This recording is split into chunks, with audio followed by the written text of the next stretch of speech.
this book is not about Zionism or Israeli policy today. It's about Canadian foreign policy.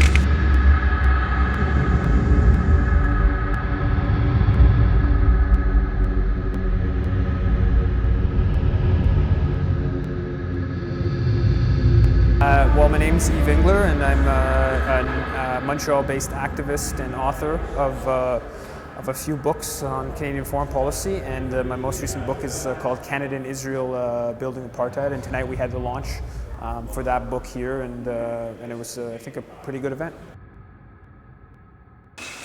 If there's anywhere in the world today where a population is subjected to cruel and unusual punishment, the 1.5 million Palestinians living in Gaza, cut off from the rest of the world by the mighty Israeli military, with the support, in this case the direct support of governments like the Canadian government. There are a number of reasons. One, that I don't think that we discuss enough in progressive opinion in this country, where we're conscious of it with regards to the US.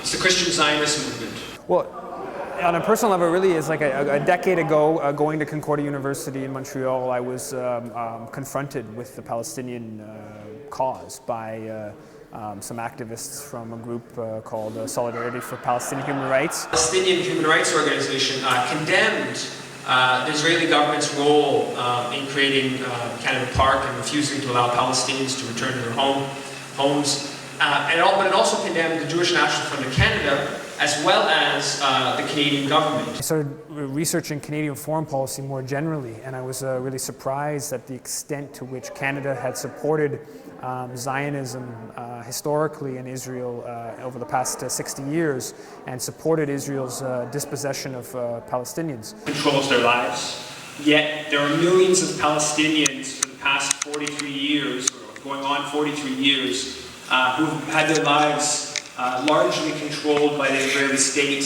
without having the ability to vote in Israeli elections. And in that sense, Canadian policy in support of Israel, I think, really contravenes the spirit of Canada's Charter of Rights and Freedoms.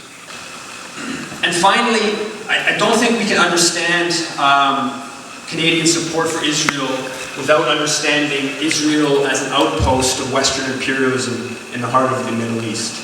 And Israel has been an incredibly destabilizing force on the Middle East. The Zionist movement has been trying to wipe out Palestinians and would want Palestinians to just disappear.